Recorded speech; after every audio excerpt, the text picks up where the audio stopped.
If you're a facilities manager at a warehouse and your HVAC system goes down, it can turn up the heat, literally. But don't sweat it, Grainger has you covered. Grainger offers over 1 million industrial-grade products for all your operations, including warehouse HVAC maintenance. And even better, they offer access to experts and fast delivery, so you and your warehouse can both keep your cool. Call 1-800-GRAINGER, click Grainger.com, or just stop by. Grainger, for the ones who get it done. This is Scott Becker with the Becker Private Equity and Business Podcast. Today's discussion is 5 private equity stories that we're following currently. And you see these tell a story of what's going on in the private equity world. First, there's a great story in Pittsburgh about how fertility investors are having a harder time finding platforms to buy and looking to add on all kinds of answers to the platforms they've bought and the companies that they're buying. I think this is a story we're seeing in healthcare where people are finding it harder and harder to find the platforms, especially on the services side, that they want to find. The second story we're following today, and I find this fascinating, is Morgan Stanley launching a climate fund, $750 million climate fund. And I don't know if they're serious about this business or not, but it's sort of the sort of exploration of the growth of focused niche funds, everybody trying to have a particular spot, particular focus. And here again, in addition, trying to find a fund that fits in this ESG world. We'll see how it goes. Third story we're following today is the merger of DirecTV and rival Dish satellite. Private equity firm TPG is in the middle of this deal, and amazing what TPG has done over the years.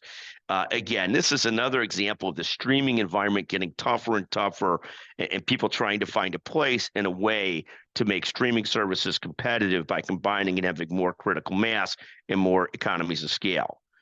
The fourth story following is StepStone brought in another $7.4 billion for private equity secondary deals.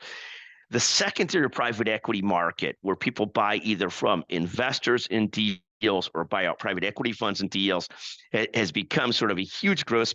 There's been a slowness in exiting of deals that were launched over the last 5 years, and people have not been able to exit those deals. So you see the growth of these secondary deals and secondary funds as people are anxious to exit. I think that's fascinating too. Finally, we'll talk about another story where Vista Equity Partners and Blackstone are partnering to buy Smartsheet. That's a $7.5 billion deal. And one of the things I find the most fascinating about the private equity market is how quickly the large funds have had the wherewithal to rebound aggressively and back at heavy deal making, where in the rest of the world, it's just a little bit slower. I find that fascinating how quickly the big funds have been able to get after it and put capital to work in the institutions they've built. It plays well into the story we did yesterday about deal flow and speed, and the difference between private equity funds, strategic buyers, and family offices, and how the well-staffed private equity funds are just so well prepared for this market return. And it's amazing for me to watch the quickness and strength of the movement of these PE deals, of these private equity firms, big firms, into deals again.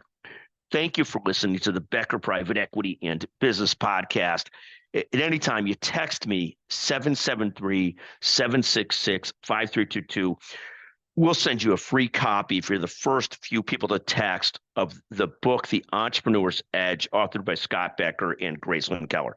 Thank you so much for listening to the Becker Private Equity and Business Podcast.